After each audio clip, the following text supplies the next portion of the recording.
You know this sound already. Rain on a roof, steady and heavy. The kind that makes you want to grab a blanket, make some tea, and do absolutely nothing for the rest of the day. It's almost comforting. Now imagine that exact sound hasn't stopped in 26 days. Not 26 hours, 26 days. The last of the stored meat ran out nearly a week ago. Someone in your group has been assigned to sit by the fire, all day, every day, because if that fire dies, nobody here is entirely sure they can start another one from nothing. Nobody has stepped outside in so long that when the rain finally breaks, the ground itself will look unrecognizable, every trail and landmark washed away and needing to be relearned from scratch. This isn't a story about a storm. This is a story about a season. And for a huge share of the people you're descended from, this wasn't rare bad luck. It happened every single year, right on schedule. Here's the thing about a 2-day storm. You just wait it out. There's food in the cave, the fire's manageable, you're bored for a couple of days, and then life goes back to normal. A month changes the entire math. Waiting stops being a plan, because you will starve while you wait. So somewhere deep in prehistory, entire groups of humans had to solve several completely different problems at once, for weeks on end. How not to starve, where to actually live so you don't drown, and how to keep 20 people from turning on each other after a month stuck in the dark together. Let's go through exactly how they pulled it off. Problem 1, and by far the most dangerous.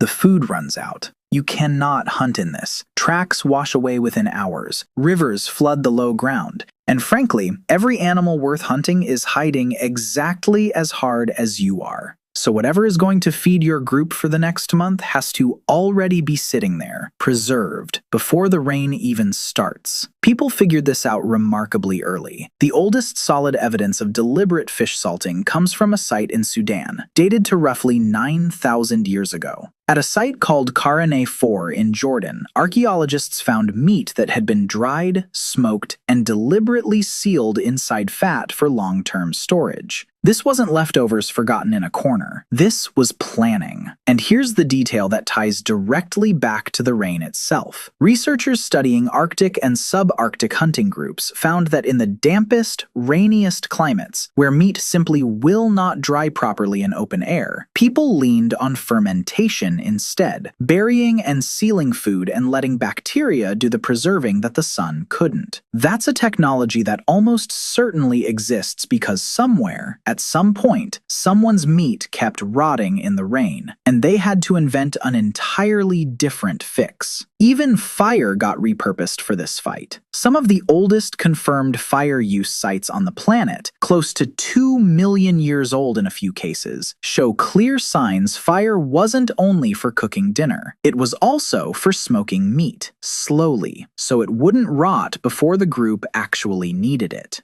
So the food problem gets handled. But dried meat and fermented fat won't help much if the ground underneath your entire camp turns into a swamp. A cave that floods once is simply a rough week to get through. Archaeologists have actually found caves with thick layers of flood sediment showing they were lived in for generations and then abandoned completely, never occupied again after one especially bad season. A cave that fails every single year for an entire month eventually means people stop relying on caves alone. By the Neolithic and Bronze Age, communities across the Alps were building entire villages on wooden stilts, raised straight up out of lakes and wetlands, specifically to survive seasonal flooding. Thousands of miles away, at a site in Thailand roughly 4,000 years old, rice farming communities did essentially the same thing, for essentially the same reason. Raise the whole house off the ground so a season of monsoon rain simply passes underneath it. That idea never actually disappeared. Right now, in flood-prone regions of Bangladesh, people are building small bamboo homes on stilts for a few $100s each for the exact same reason someone in Thailand did it 4,000 years earlier. When the water is guaranteed to come every year, the only real fix is to already be above it before it arrives. Your food is stored, your home is built to survive the season.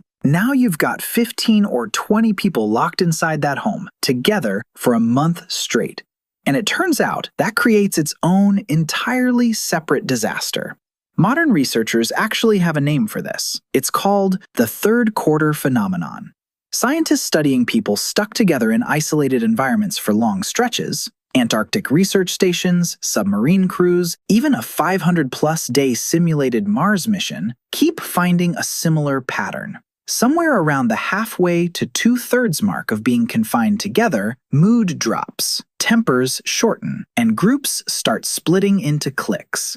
Exactly how universal that pattern is remains genuinely debated among researchers, but it shows up again and again across wildly different settings. Now picture that same curve playing out inside a single, firelit cave. Except nobody involved is a trained astronaut, there's no psychologist checking in by radio, and the group's actual physical survival depends on everyone still working together by the time the rain finally stops. This is very likely where storytelling and singing stopped being entertainment and started being maintenance. Something has to absorb the tension building up in week 3 of being trapped in the same firelight, night after night, hearing the same handful of voices. Silence has never been very good at that particular job. Zoom out far enough, and this stops being a story about one group in one cave. Entire ancient civilizations were quietly built on the assumption that this season would arrive reliably every single year, without fail. Researchers have linked the slow collapse of the Harappan civilization, one of the largest societies of the ancient world, to this exact rain becoming steadily less reliable over the following centuries. Same underlying problem as your ancestors in that cave, just immensely bigger stakes. And maybe that's part of why flood stories show up independently, in cultures on opposite sides of the planet that never had any contact with each other. Not because anyone copied anyone else's myth, because a threat this old and this recurring tends to leave a mark on a people's collective memory that outlasts the individuals who first lived through it. A single rainy day tests your patience. A month of it tests everything you know how to build, store, and hold together as a group. Ancient humans didn't just survive the season. They built their calendar, their homes, and some of their oldest stories around the one stretch of the year when the sky simply refuses to stop. You've probably complained about one rained-out weekend before. Now imagine a full month of it,